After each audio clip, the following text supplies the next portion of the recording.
En el nombre del Padre, y del Hijo, y del Espíritu Santo. Amén. Bueno,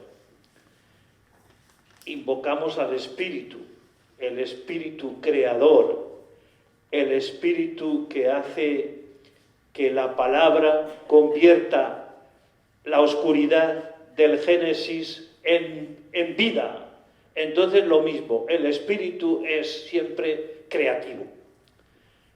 Magui Noel nos dio unos textos en una ocasión del fundador de Notre-Dame de Vie, el padre beato María Eugenio, y él dice que cuando peor están las cosas es cuando viene el Espíritu, porque le gusta crear y le gusta hacer. Bueno, entonces nosotros, estemos como estemos, invocamos al Espíritu. Ven Espíritu, ven Espíritu, ven Espíritu, ven Espíritu, ven Espíritu, ven Espíritu, ven Espíritu, ven Espíritu.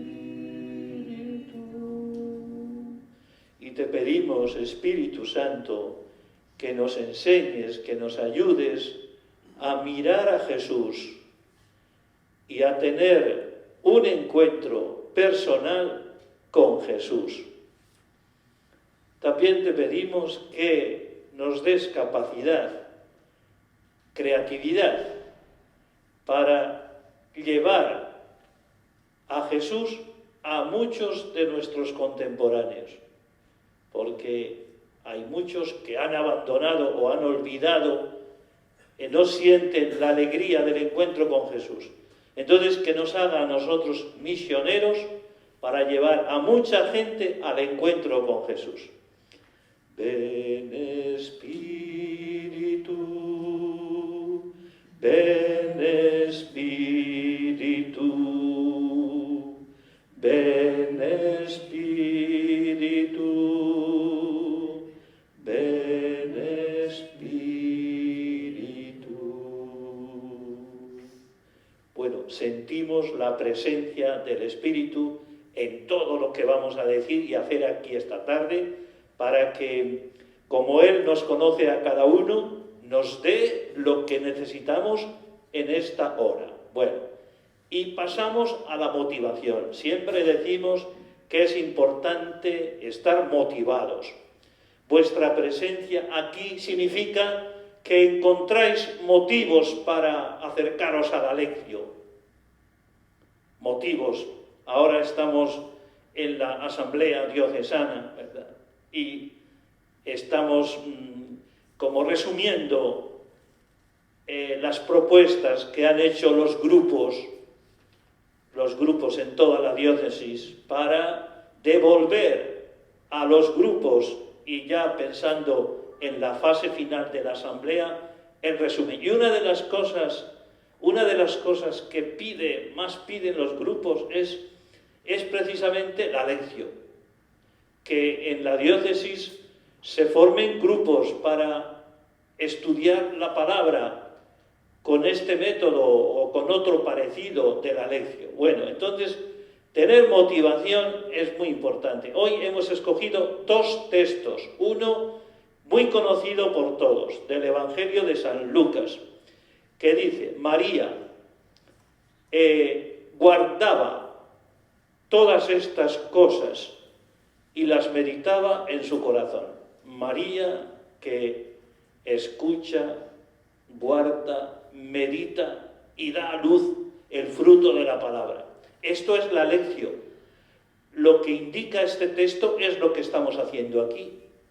María escuchaba, guardaba todas estas cosas y las meditaba en su corazón para que se convirtieran en vida. Bueno, y otro texto también que es una lección divina referida a San José. En la carta que el Papa nos ha escrito, Patris Corde, una carta preciosa, pues que nos dice que José, en cada circunstancia de la vida, sabía escuchar la palabra y pronunciar su fiat. Aquí estoy, hágase.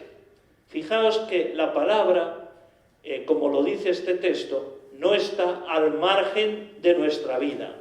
La palabra lo que quiere es entrar en contacto con nuestra vida.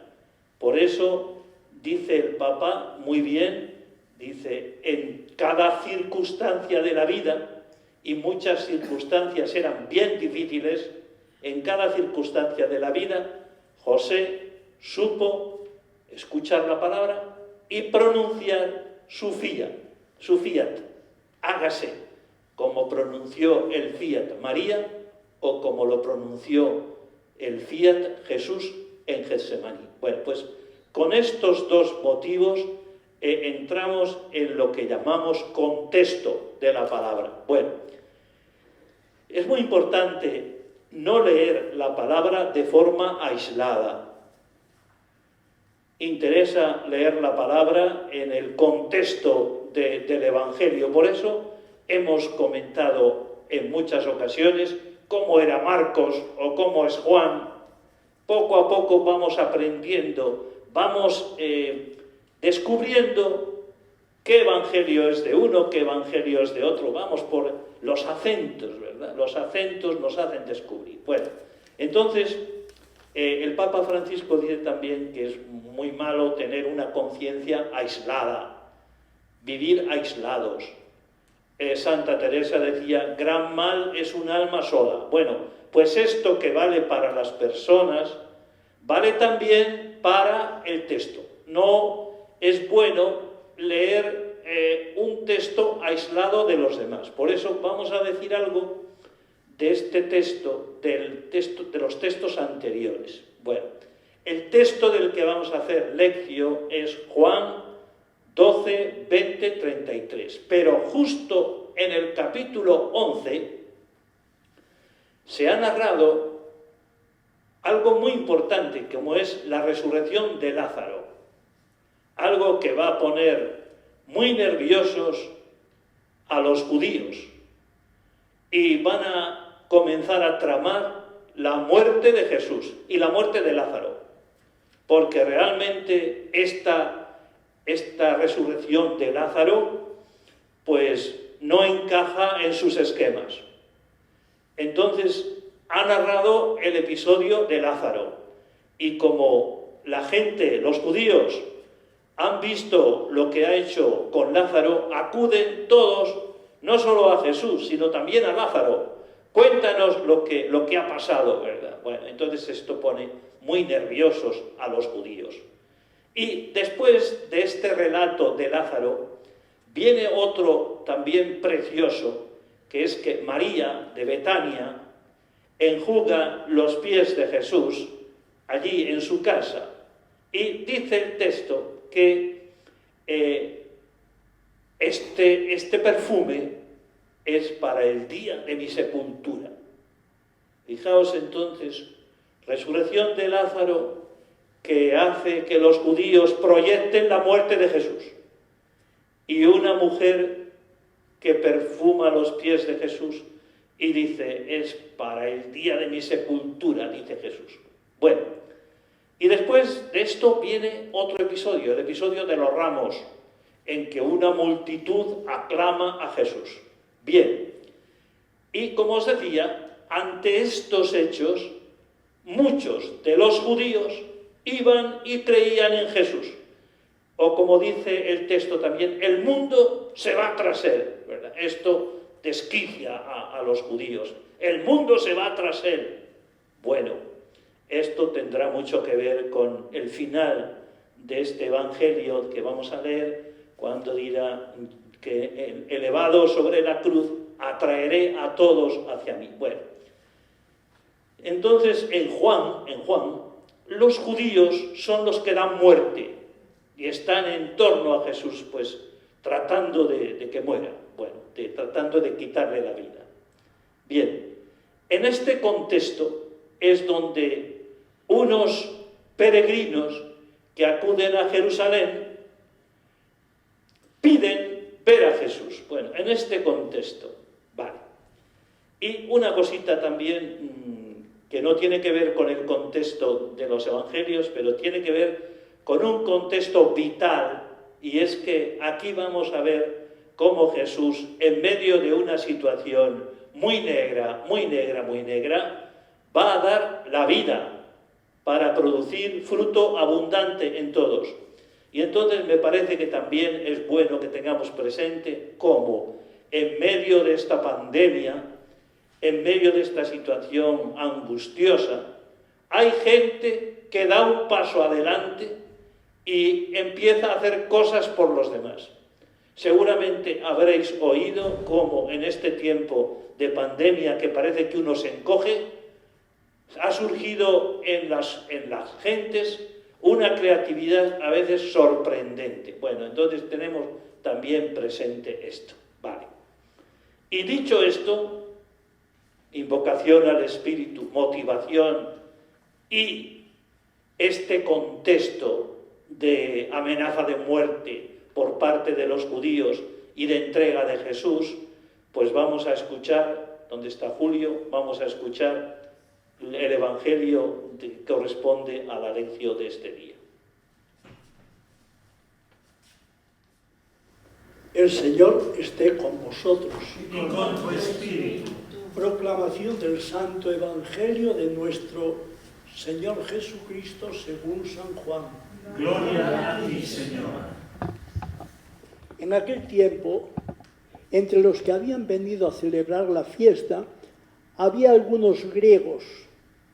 Estos, acercándose a Felipe, el de Betsaida de Galilea, le rogaban: Señor, queremos ver a Jesús.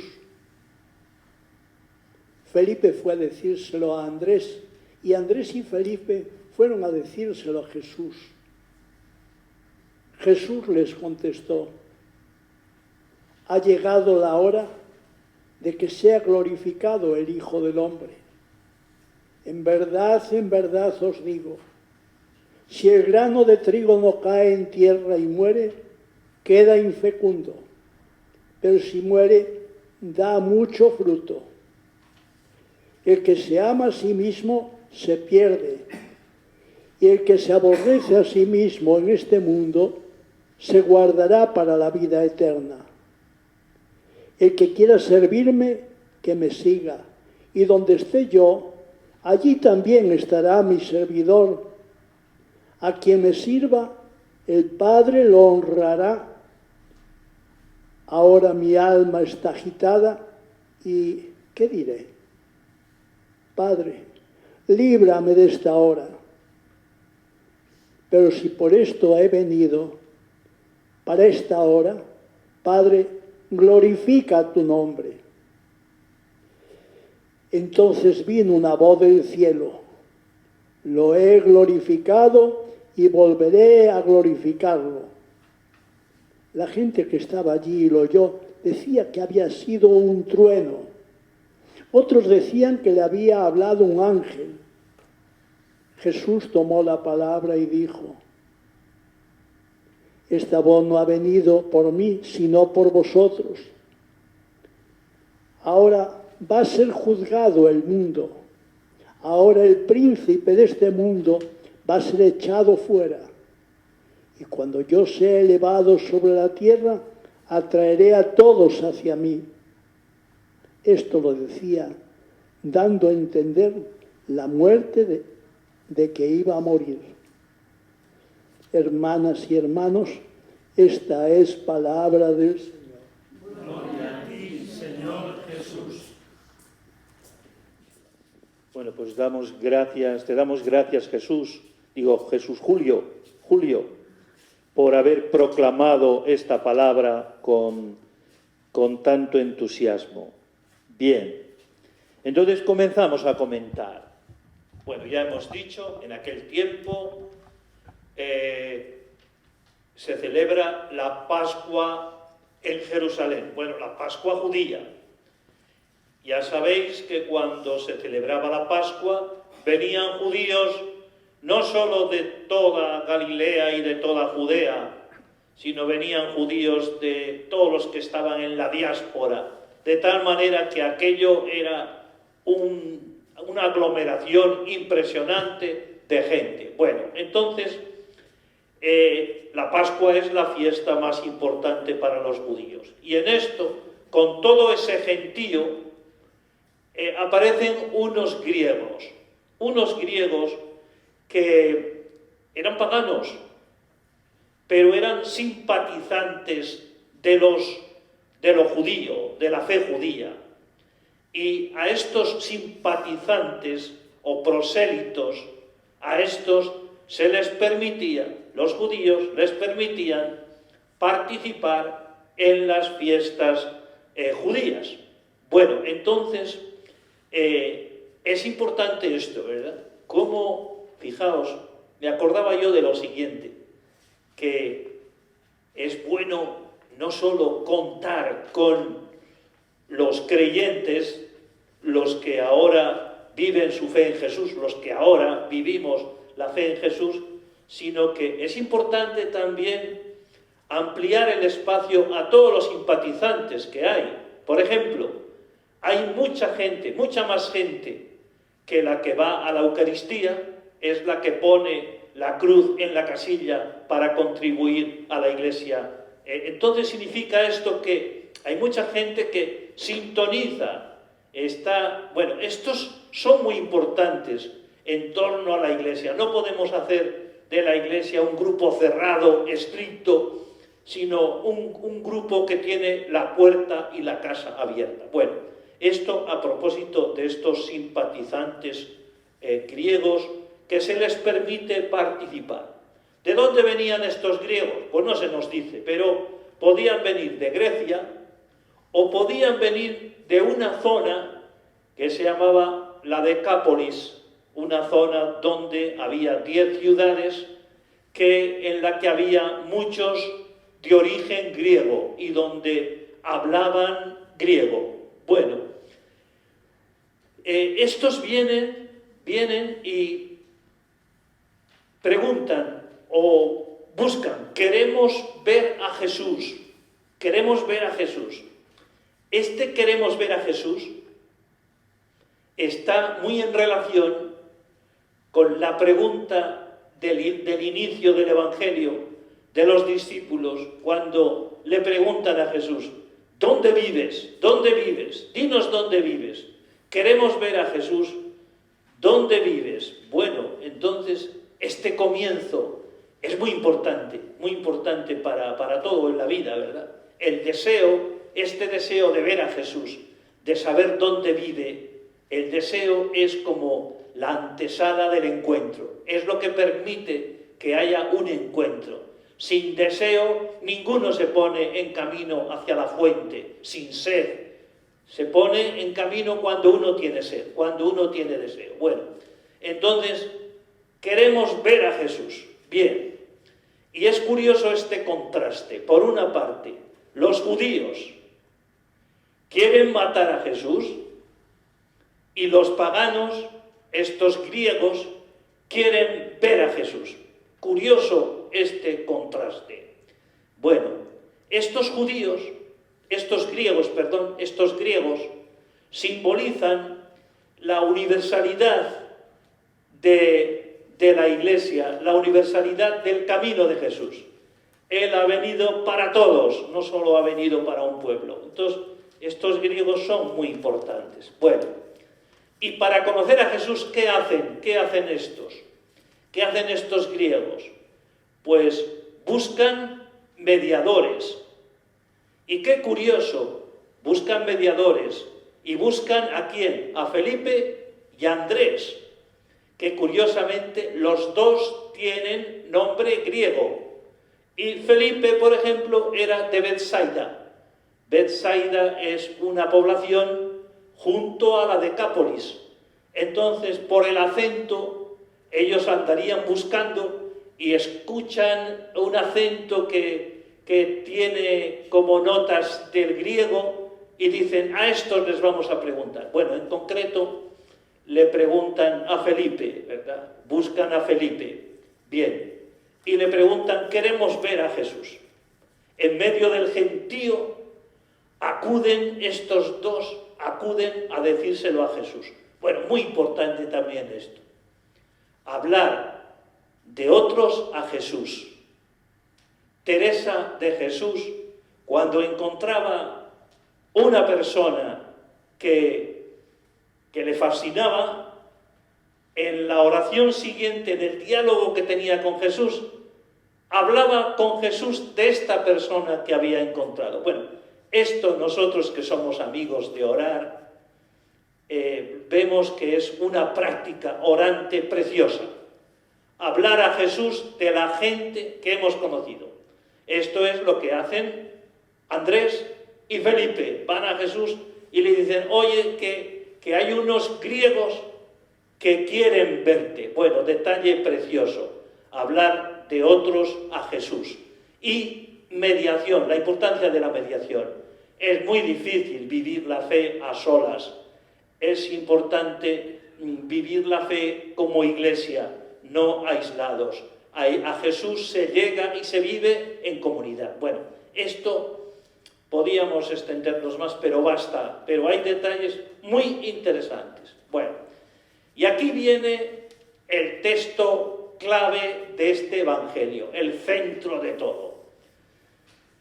De alguna manera, los griegos se quedan un poquito ahí en segundo plano.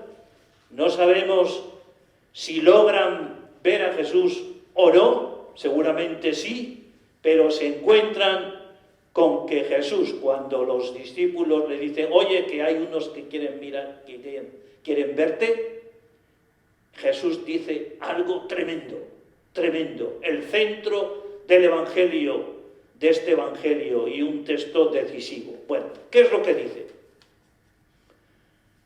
Ha llegado la hora de que sea glorificado el Hijo del Hombre. Bueno, ha llegado la hora de que sea glorificado el Hijo del Hombre. Como os digo, parte fundamental del texto. ¿Por qué? Pues porque Jesús, en este ambiente de muerte, de amenaza de muerte, decide lanzarse a entregar la vida por entero. No le puede el miedo, sino que no le aplastan los acontecimientos, sino que con una libertad impresionante sale al encuentro de todo lo que está por venir. Bien, esta actitud de Jesús es vital. A mí, por lo menos, cuando he estado preparando este Evangelio, me ha fascinado, ¿verdad? Esta valentía para que los hechos, sean difíciles, complicados, no nos puedan, sino que con la energía de Jesús podamos decir, como decía Teresa, ¿quién dijo miedo, verdad? ¿Quién dijo miedo? Agarrando la cruz decía, ¿quién dijo miedo? Que vengan a mí todos los demonios a pelear conmigo. Bueno, por tanto, esta decisión muy importante no tiene que ver con lo que decía, por ejemplo, San Agustín, que era uno que se miró mucho y describió los sentimientos que tenía dentro. En un momento determinado decía, me he convertido en un gran enigma para mí mismo. No sé quién soy, no sé. Me he convertido en un gran enigma, este misterio del ser humano. Él decía, un enigma. Bueno, pues Jesús lo tiene claro y podríamos decir con un término coloquial, se arremanga y dice, a por ello, aquí estoy yo. Bueno, me parece muy importante. Segundo, aquí aparece el tema de la hora. Y el tema de la hora es la teología de la hora. En Juan es muy importante la teología de la hora.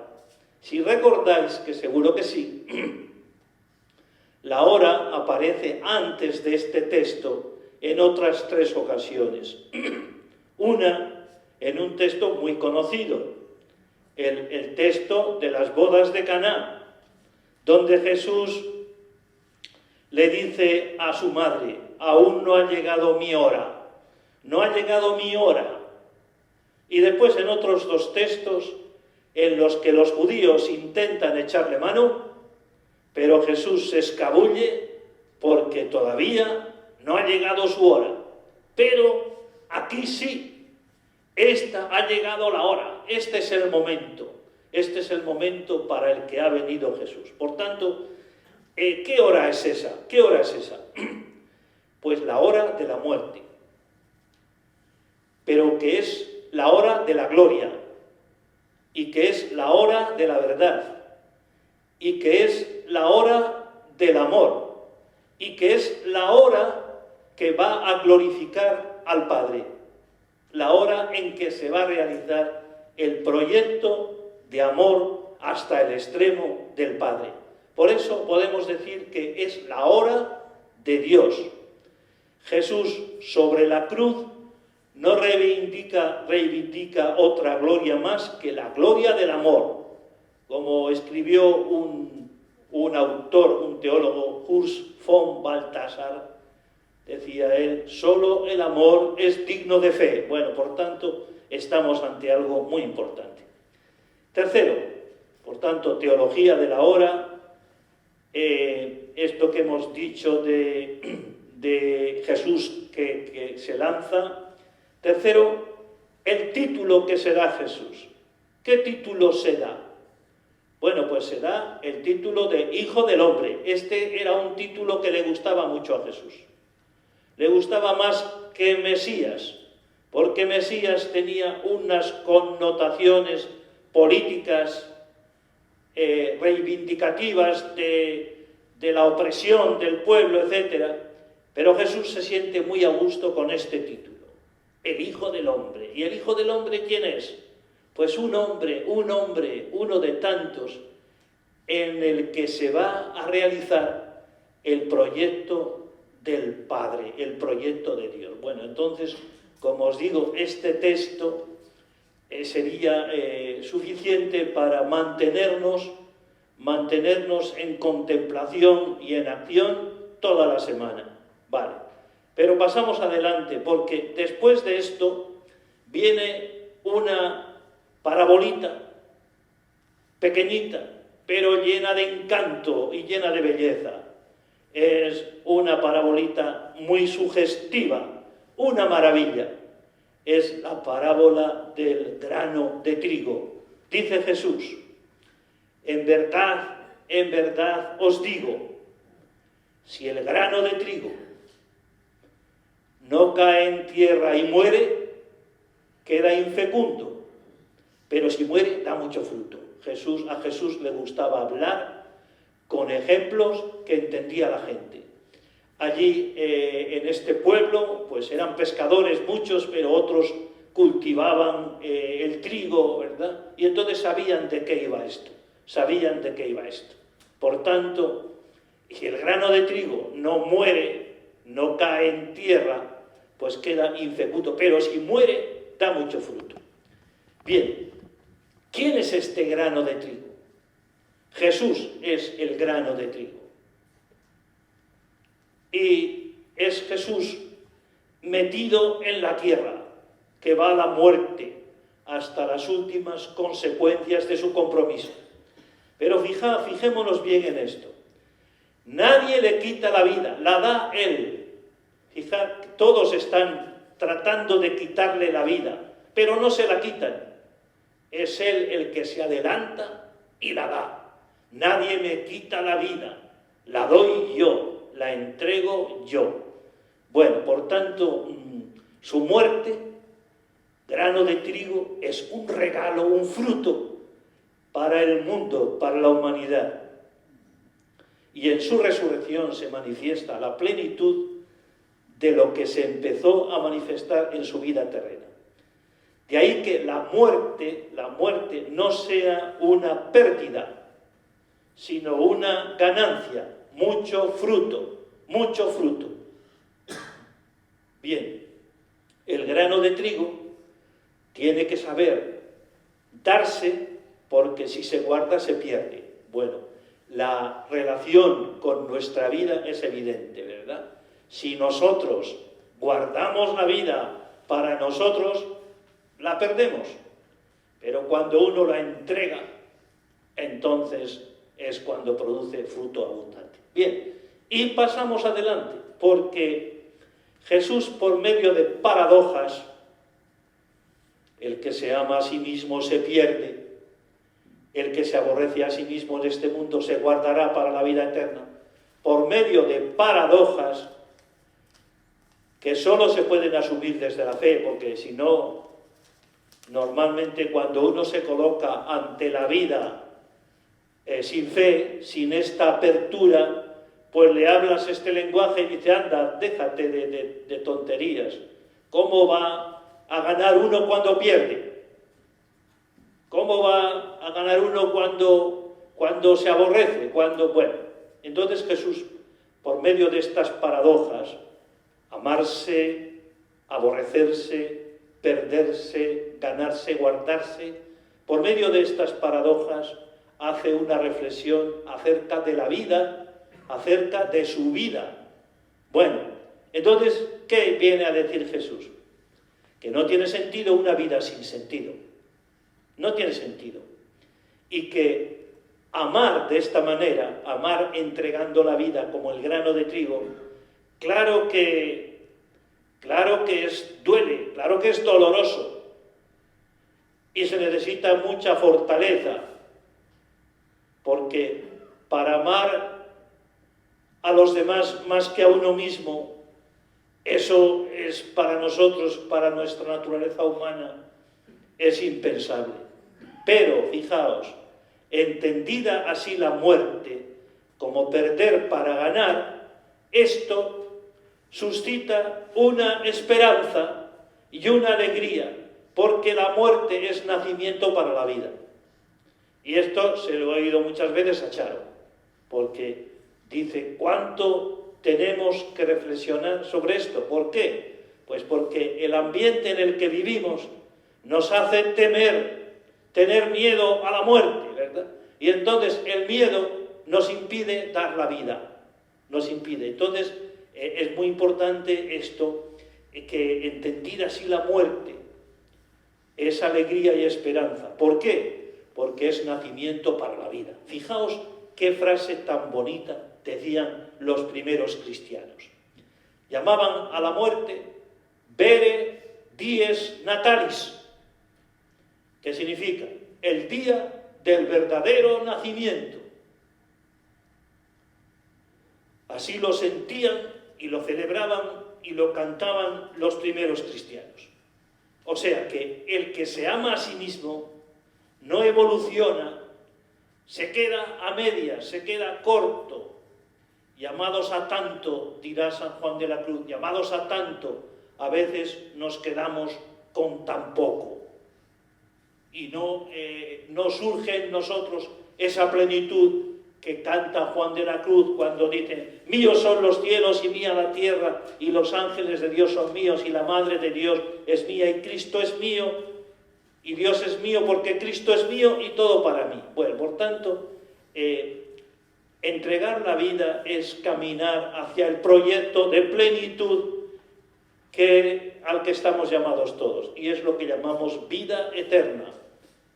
El que entiende así la vida, y bueno, como todos conocéis la doctrina y las enseñanzas de los místicos, de modo especial de los místicos del Carmelo, ellos han captado esto, ellos han captado. Por eso, si no te pones en esta clave, no se les entiende esa alegría tan grande que tienen dando la vida. Bueno, entonces el que vive así hace de su atardecer un comienzo de la mañana de la resurrección, ¿verdad? Y esto, nosotros que vivimos aquí en la comunidad, en una enfermería, pues esto es vital, ¿verdad? Es vital, porque si no, uno se viene abajo, porque lo normal es que haya cada vez más enfermedades. Entonces se viene abajo, pero esta esperanza nos hace entender el atardecer de la vida como un comienzo de la aurora. Bueno, vale. Pasamos adelante. Dice Jesús, el que quiera servirme, que me siga. Y donde esté yo, allí también estará mi servidor. Y a quien me sirva, el Padre lo honrará. Qué bonito esto, qué bonito. Fijaos, primero, ¿quién es el seguidor, el discípulo de Jesús? El que, dos verbos se dicen, el que sirve y el que sigue. El que me sirve y el que me sigue. El que me sirve y que me sigue, las dos características del discípulo de Jesús. Pero después también se dice que estar con Jesús donde Él está por nosotros. Esto es, el que quiera que esté conmigo donde yo estoy por vosotros, en esta dinámica de entrega. Y dice que el Padre está con Jesús, dice, lo honrará, el Padre lo honrará, pero no solo a Jesús, sino que el Padre honrará a todo el que viva como Jesús y a todo el que entienda la vida como Jesús. El Padre se alegra de ver en muchos el rostro de su Hijo Jesús. Por eso se alegra y de alguna manera comienza el cielo. Dice Teresa de Jesús, dice, esta fuerza tiene el amor, si es perfecto, que olvidamos nuestro contento para contentar a quien amamos. Bueno, entonces quien sirve a los demás le espera un final feliz, como es nuestra fe y por eso trabajamos en esto. Vale. Y damos un pasito más y dice, bueno, pero este que está hablando, ¿es humano o no es humano? Pues Jesús es humano y por tanto experimenta pues la agitación, experimenta la tristeza, el agobio, experimenta eso como humano. Pero, por eso dice, ahora mi alma está agitada. ¿Y qué diré? ¿Qué diré? Padre, líbrame de esta hora. Pero si por esto he venido para esta hora, Padre, glorifica tu nombre. Entonces vino una voz del cielo, lo he glorificado y volveré a glorificarlo. Bueno, aquí varias cosas que nos vamos a detener. Primera, el Evangelio de Juan no narra el episodio de los otros discípulos en Getsemaní. No lo narra. Pero, de alguna manera, en este texto ya está narrando el Getsemaní. Porque fijaos lo que dice. Mi alma está agitada. ¿Y qué diré? ¿Qué diré? ¿Abandono? ¿Qué diré? ¿Abandono esta hora? Pero si es que para esta hora he sido enviado. Por tanto, bueno, y dirá, aquí estoy. Fiat. Bueno, entonces primero esto. Jesús sufre porque es humano, vive esa agitación, pero siempre confiando en el Padre, porque para esto he venido.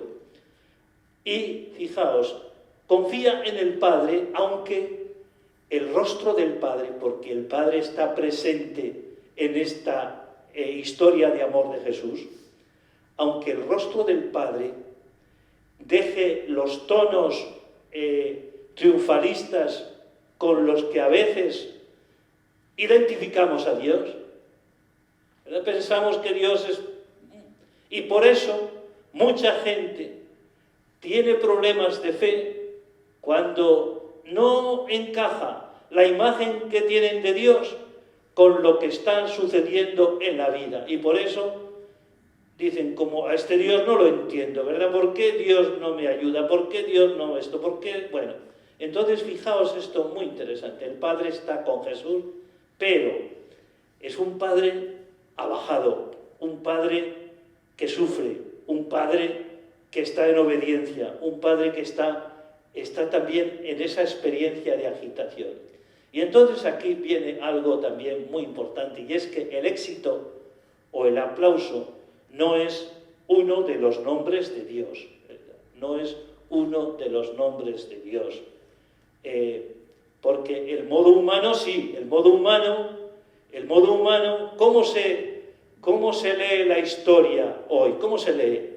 Pues como un éxito, y el que no tiene éxito queda marginado en la orilla del mundo, ¿verdad? Y por eso este mundo, unos cuantos que suben arriba y tienen éxito, generan montones de personas hundidas en la orilla. Jesús no, el Evangelio no va por aquí, ¿verdad? El Padre está en esos de la orilla, en los más humillados, en los más pequeños. Bueno, bien, dicho esto, no me detengo más, ¿verdad? Y termina este breve textito diciendo: surge una plegaria comunitaria que se eleva al cielo, ¿verdad? Padre, glorifica tu nombre. Bueno, aquí vemos también el Padre Nuestro, santificado sea tu nombre, glorifica tu nombre.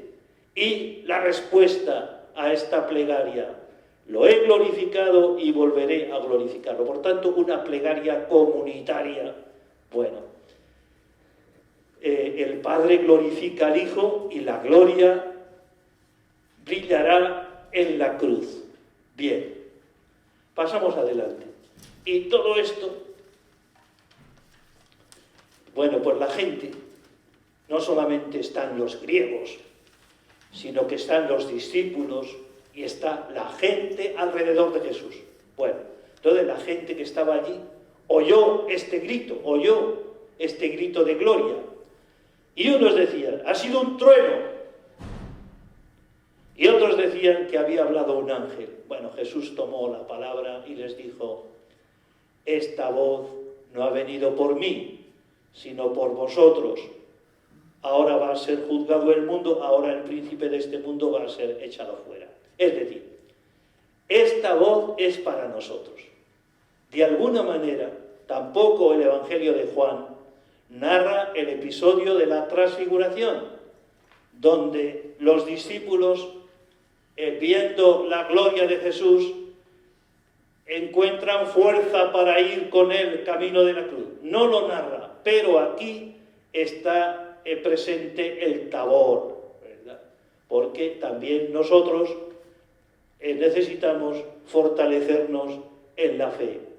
Y la gente no sabe interpretar esta voz y dicen que es un trueno, ¿verdad? Acordémonos de Elías, ¿verdad? Que a la puerta de la cueva no sabe interpretar cuando habla Dios y cuando hay una tormenta o un huracán o un fuego, y tiene que descubrirlo en la brisa suave y se cubre el rostro y acoge al Dios que le habla. Bueno, entonces esta voz es un susurro en la interioridad. Bueno, y dar gloria a Dios, claro, ¿qué significa dar gloria a Dios? Aquí tenemos a nuestro hermano Dionisio, que ha hecho del gloria a Dios, ¿verdad?, uno de sus eslogans, ¿verdad?, por todos los sitios: gloria a Dios, gloria a Dios, gloria a Dios. Bueno, no es que a Dios le demos gloria, porque Él tiene toda la gloria, ¿verdad? Pero dar gloria a Dios es disponernos para participar de esta gloria. Y un detalle más: el señorío de Jesús, este señorío de Jesús que entrega su vida por amor, expulsa de este mundo al príncipe de este mundo, ¿verdad? Es decir, a toda la mentalidad que está simbolizada en el príncipe de este mundo, esa mentalidad del éxito, de vivir para uno mismo, etc., todo eso queda echado fuera ante este Jesús. Bueno, y terminamos con el texto: cuando yo sea elevado sobre la tierra, atraeré a todos hacia mí. Ya sabemos cómo, así como elevaron la serpiente en el desierto, pues también Jesús elevado es fuente de salvación para quien lo mira. Por eso a nosotros nos toca mirar al crucificado, porque mirando al crucificado vemos el amor y vemos la entrega hasta el extremo. Y fijaos, esta glorificación, esta mirada convierte nuestra vida, nos invita a la evangelización, porque el proyecto de amor de Jesús es para todos, por eso hay aquí una dinámica universal. Los griegos son expresión de cómo el amor de Jesús es para todos. Bueno, por tanto, Jesús vincula nuestra contemplación, nuestra mirada contemplativa, la vincula con la acción, a atraer a todos. Por eso Dionisio también nos explicaba esta mañana cómo en el archivo de Roma lo que más hay son experiencias, relatos de misioneros, ¿verdad? De cómo la experiencia contemplativa ha hecho que muchos hombres y mujeres, ¿verdad?, extiendan por el mundo el amor de Jesús. Bueno, vale, pues con esto vale para comentar esto, este texto de Juan 12, 20, 33. Espero que alguna cosa os haya tocado el corazón. A mí me lo ha tocado, ¿verdad? Bueno, entonces, ¿cómo respondemos a esta pregunta? Podríamos decir muchas cosas, pero hemos puesto estas preguntas. Primera, ¿queremos ver a Jesús? ¿Sentimos dentro el deseo de ver a Jesús, de estar con Él? Y recordamos aquí unos versos de Juan de la Cruz: buscando mis amores, precioso. Y también que andando enamorada me hice perdidiza y fui ganada. Bueno, por tanto, primero, queremos ver a Jesús, sentimos este deseo, este gemido del Espíritu de ver a Jesús. Segunda pregunta, ¿qué ofrecemos a los que hoy quieren conocer a Jesús? Da la sensación de que no hay nadie que hoy quiera conocer a Jesús, porque a veces parece el panorama tan seco, ¿verdad?, como el páramo de Masa de aquí de Burgos, ¿verdad? Y sin embargo, hoy, aunque parezca que no, sigue habiendo personas que buscan a Jesús. ¿Qué les decimos nosotros? ¿Qué les damos? Bueno, aquí hemos puesto tres cosas: el Evangelio, claro, el crucifijo, la cruz, y el testimonio de nuestra fe, sencilla pero alegre, esperanzada. Tercera pregunta, los acontecimientos de la vida, sobre todo los acontecimientos difíciles que todos en algún momento pasamos, ¿nos quitan la vida o son ocasión para dar la vida? De hecho, a veces en el lenguaje popular decimos: esto me está quitando la vida. Bueno, los acontecimientos, ¿nos quitan la vida o son ocasión, como en Jesús hemos visto, para entregar la vida? Y última, ¿cómo entendemos y afrontamos la muerte, nuestra muerte?